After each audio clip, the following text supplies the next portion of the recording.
नमस्कार दोस्तों, सभी का स्वागत है चैट में जो कि नई वीडियो में। आज के सेशन के अंदर हमने गैप अप के साथ ये जो फॉलिंग रेजिस्टेंस लाइन थी इसके ऊपर का एक ब्रेकआउट दिया। क्लोजिंग भी ऊपर आई, लेकिन जो 24,500 का लेवल था उसके थोड़ा नीचे बंद हुए। कल हम दो लेवल डिस्कस कर रहे थे, 24,370। 24,370 के ऊपर जाने के बाद हमने मूव देखी, अपवर्ड की मूव बनी, थोड़ा सा नीचे आया, 370 पार करने के बाद फिर से ऊपर चले गया। उसके बाद देखे तो 500 भी पार करने की यहाँ पे कोशिश थी। कल मैंने आपको लगा 24,550 इसके ऊपर निकलेंगे तो फिर फर्दर बायस जो रहेगा वो न्यूट्रल से पॉजिटिव, मतलब माइनर नेगेटिव से पॉजिटिव जा सकता है। लेकिन अभी दो चीज़ हम इधर ऑब्जर्व करेंगे। पहली बात ये है कि हम 24,500 के थोड़ा सा नीचे बंद हुए हैं, और यहाँ पे 24,550 निकलता तो थोड़ा कॉन्फिडेंस बढ़ता। सेकेंड चीज़, अगर हम एफआई का डेटा देखें तो अगर मैं आपको गिफ्ट निफ्टी का अभी चार्ट दिखाऊंगा तो यहाँ पे आप देख सकते हो, यहाँ पे सेलिंग स्टार्ट हो गई जैसे ही एफआई का डेटा हमको देखने मिला। तो यहाँ पे आज भी लगभग 4,500-5,000 करोड़ की सेलिंग है फ्रॉम एफआईआई। आज लग रहा था आज के दिन कैश मार्केट के अंदर वहाँ पे बाइंग का डेटा देखने मिलेगा, लेकिन आज फिर भी सेलिंग का ही डेटा देखने मिला। अब कल पे जाएगा कि कल पे अगर एफआई फाइनली बायर्स बन जाते हैं। लेकिन यहाँ पे डेटा जिस टाइम पे आया उस टाइम पे इसके अंदर एक 100 पॉइंट की फर्दर करेक्शन हो गई। तो मेरे हिसाब से मेरे को लग रहा है कल निफ्टी की भी एक्सपायरी है। अभी हमें लेवल से थोड़ा एक एकदम एग्जैक्ट लेवल टू लेवल ही चलना चाहिए। और लेवल पे अगर मैं बात करूं कल के सेशन के अंदर, अब 24,550 इंपॉर्टेंट है, और हमने क्लोजिंग तो दे दी है फॉलिंग रेजिस्टेंस लाइन के ऊपर। एक दिन अब इसके ऊपर जाएगा 24,550 तो इसके ऊपर हमारा कॉन्फिडेंस बढ़ जाएगा और फाइनली फिर हम पॉजिटिव हो जाएंगे। तो अभी फिलहाल के लिए मैं न्यूट्रल एक बार बायस रख के चलेंगे। बट जो एफआई के डेटा आए थे वो काफ़ी ख़राब आए, तो इस चीज़ को हमको इग्नोर नहीं करना चाहिए।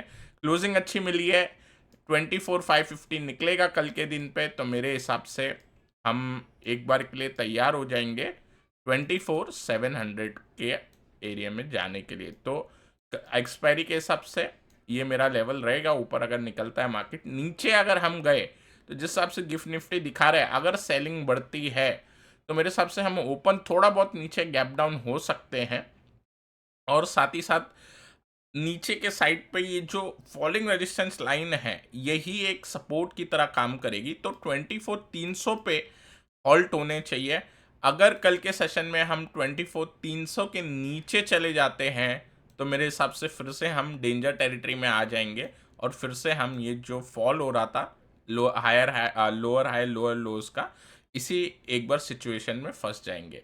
तो इस चीज़ का हम ध्यान रखेंगे कल के सेशन में। बैंक निफ्टी की बात करें तो आज बैंक निफ्टी की एक्सपायरी थी, पूरे दिन भर साइडवेज रहा, यहाँ पे कुछ ज़्यादा इसके अंदर मूवमेंट नहीं बना। बैंक निफ्टी का भी सेम ही है, पिछले कई दिनों से हम देख रहे हैं कि बैंक निफ्टी zigzag साइडवेज में फंसा हुआ है। और ट्यूसडे वाले दिन फिर निफ्टी वाले दिन दो टाइम हमें मूव देखने मिल गया। आज निफ्टी आईटी चल गया, निफ्टी आईटी में 3.5-4% जो ऊपर गया, तो वो टाइम पे बैंक निफ्टी नहीं गया। ये मैंने आप लोगों को पहले बताया कि अगर निफ्टी आईटी ज़्यादा चलेगा तो बैंक निफ्टी चल जाए तो निफ्टी तो कहाँ का कहाँ निकल जाएगा। तो इस वजह से अगर निफ्टी आईटी चलता है तो बैंक निफ्टी नहीं चलता, और बैंक निफ्टी चल जाता है तो निफ्टी आईटी थोड़ा कम चलता है। थोड़ा सिनेरियो ऐसा बनता है जब पूरा मार्केट ही ज़्यादा करेक्ट हो जाता है या बहुत ज़्यादा नीचे चले जाता है पूरा मार्केट, तो पूरे मार्केट में रिवर्सल आने के लिए फिर बैंक निफ्टी और निफ्टी आईटी साथ में चलते हैं, तो उससे मार्केट एकदम से फिर ऊपर आ जाता है। तो आज हमें वही चीज़ देखने मिली। अब कल देखते हैं, कल निफ्टी आईटी अगर शांत हो जाएगा तो फिर बैंक निफ्टी के अंदर मूव बन जाएगी। लेकिन यहाँ पे अगेन जैसा हम देख रहे हैं निफ्टी के ऊपर गिफ्ट निफ्टी के अंदर जिस हिसाब से सेलिंग थोड़ी बहुत चल रही है, और एफआई का जो डेटा निकल के आया है, कल के दिन वो बायर्स बनेंगे तो ही फर्दर राहत मिलेगी, नहीं तो हम फिर से फॉलिंग रेजिस्टेंस लाइन के अंदर आएंगे। यहाँ पे भी ऊपर पे एक गैप है, तो आज का जो हाई है वो इम्पोर्टेंट है, लेकिन मेरे हिसाब से 52,600 के लिए एक बार वेट करना चाहिए बैंक निफ्टी पे।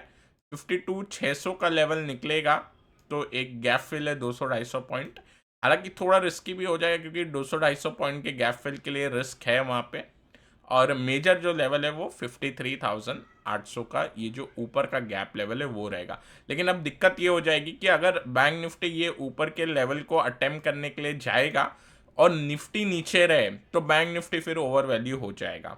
तो मेरे को लगता है कि थोड़ा बहुत ये रिस्की हो जाएगा अगर इवन गैप के लिए प्ले करेंगे। इस वजह से अभी मेरे को ऐसा लग रहा है कि हमें बैंक निफ्टी के अंदर 52,800 जाने के बाद ही ट्रेड करना चाहिए। तो 52,600 पे एग्रेसिव सेटअप है, लेकिन आरआर उतना अच्छा नहीं है। तो 52,800 के ऊपर चले जाए या 52,850 प्रिसाइज उसके ऊपर जाए तो कोई सेटअप यहाँ पे बनेगा। और ऊपर और फर्दर जाए तो हमें ट्रेगली करके जाना चाहिए। इसमें रिस्क बढ़ जाएगी क्योंकि निफ्टी काफ़ी नीचे आ गया है अपने हाइट से, और बैंक निफ्टी होल्ड कर रहा है जो अच्छी बात है, लेकिन ये ज़्यादा समय तक नहीं होगा। फर्दर अगर हम देखते हैं बॉन्ड यील्ड, अगर यहाँ पे तो बॉन्ड यील्ड अब ऊपर जा चुकी है। एक टाइम पे हम देख रहे थे 3.5 की बॉन्ड यील्ड थी, अब ये 4.5 की तरफ बढ़ चुकी है। अगर आपको ध्यान हो तो जब ये 5 पे पहुंची थी 2023 के अक्टूबर पे, तो वो टाइम पे काफ़ी पैनिक हो गया था। ऐसा लग रहा था कि 5 का भी ब्रीच हो जाएगा। लेकिन अभी क्या होगा, यहाँ पे डॉलर इंडेक्स मजबूत हो गया। और आज का जो अगर हम देखते हैं डाउ की परफॉर्मेंस वन वे अपसाइड, क्योंकि मार्केट ने ट्रम्प की विक्ट्री को प्रेडिक्ट किया था, तो ट्रम्प की विक्ट्री के बाद मार्केट ने एक वन वे ऊपर अपसाइड दी, डॉलर इंडेक्स भी ऊपर गया। और बॉन्ड यील्ड जो काफ़ी समय से इस चीज़ को देखते हुए चल रहा था, यह बॉन्ड यील्ड आपका ये वन वे फर्दर आज ऊपर जा रहा है। तो मेरे को ऐसा लग रहा है कि अब यहाँ पे एक बार मैं फिर से bank Nifty mid cap Nifty complete करता हूँ, फिर यहाँ पे आएंगे। तो बैंक निफ्टी पे मेरे हिसाब से अवॉइड करना चाहिए, और छोटा मोटा जो अपसाइड का 200-250 पॉइंट का गैप है उसको अवॉइड कर सकते हैं। उसके बाद कुछ अगर एक्शन देखने मिले तो उसमें ज्वाइन कर सकते हुए ट्रेलिंग एसएल। यहाँ पे निफ्टी मिड कैप भी अगर ऊपर जाता है तो मेरे हिसाब से एक बार रिटेस्ट करके फिर इसको रुकावट एक बार मिल जाएगी मिड कैप निफ्टी के अंदर। तो यहाँ पे जो ऊपर लेवल है लगभग आपका 57,850 आएगा, तो इसका हमें ध्यान रखना है। तो मेजर लॉन्ग अब जो बनेंगे 57,850 अगर मिड कैप निफ्टी पे निकले तो यहाँ पे फर्दर अपसाइड की मूव बनने के चांसेस ओपन हो जाएंगे।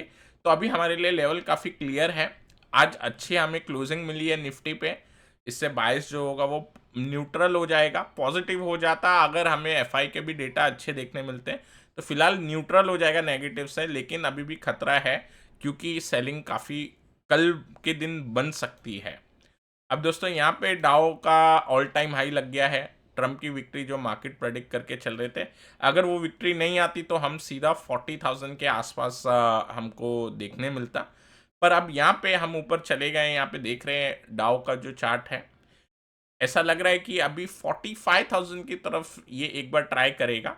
लेकिन एक जो इशू है वो है बॉन्ड यील्ड का, डॉलर इंडेक्स का, क्योंकि यही बॉन्ड यील्ड जब ऊपर जा रही थी पहले तो पैनिक था, जैसे मैंने आपको थोड़ी देर पहले बताया। और यहाँ पे एक इम्पॉर्टेंट चैनल का रेजिस्टेंस को इसने पार कर दिया है, जस्ट यहाँ पे है, ऑन स्पॉट पे है। ये अगर पार हो जाएगा फॉलिंग चैनल का जो लेवल हम देख रहे हैं, तो फिर एक बार के लिए लग रहा है कि 5 पुराना जो लेवल है वहां तक पहुंचेगा। अब ये बॉन्ड यील्ड इंपॉर्टेंट और कल आने वाले सेशन के इंपॉर्टेंट इसलिए होगा क्योंकि फ्राइडे को फेड के वहाँ पे एक बार एक्सपेक्टेशन है कि 25 बेसिस पॉइंट से रेट कट होगा।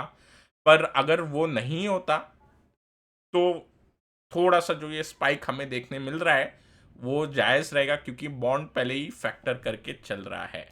अब दोस्तों यहाँ पे ब्रेंट और कमोडिटी साइड काफ़ी ज़्यादा सेलिंग बनी हुई है। अगर मैं सिल्वर देखता हूँ तो 5% टूट गया है, और मैं गोल्ड देखता हूँ तो 3% गोल्ड के अंदर करेक्शन देखने मिल रही है। अब दोस्तों ये इसलिए देखने मिल रहा है अगेन क्योंकि यहाँ पे कमोडिटी के भाव अब घटेंगे और ब्रेंट के अंदर भी एक फॉल बनेगी। तो ब्रेंट का अगर मैं चार्ट देखता हूँ स्मॉलर टाइम फ्रेम पे, तो ब्रेंट नीचे जाने की कोशिश कर रहा है, लेकिन कहीं ना कहीं ये वापस से बाउंस मारता है।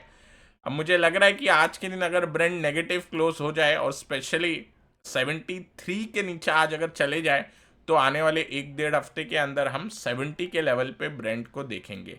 अब ये जो फॉलिंग रेजिस्टेंस लाइन है, अब ये सपोर्ट की तरह रिटेस्ट का काम कर रही है फिलहाल।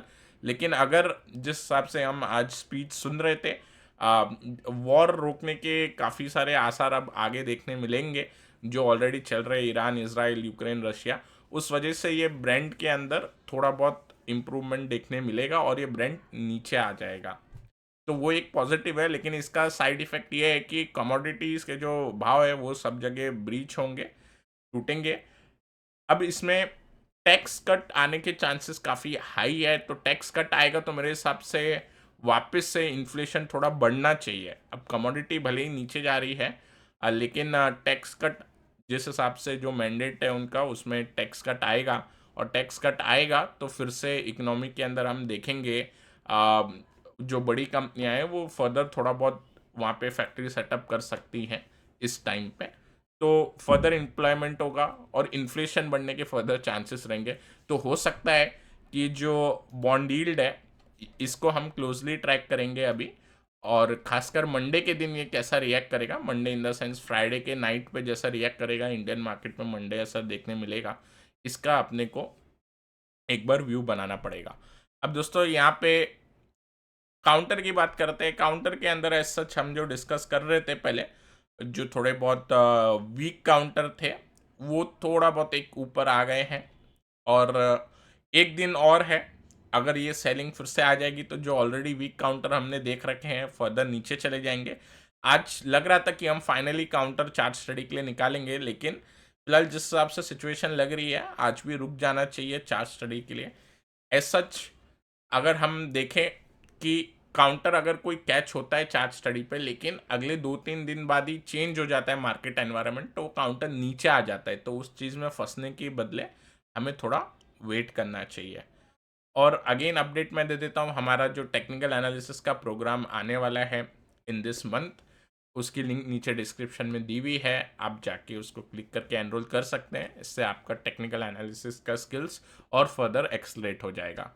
मैं आशा करता हूँ आपको ये वीडियो पसंद आया होगा। पसंद आया तो लाइक करें, नए हमारे चैनल पर तो सब्सक्राइब करना ना भूलें। Till then take care, I will meet you in the next video.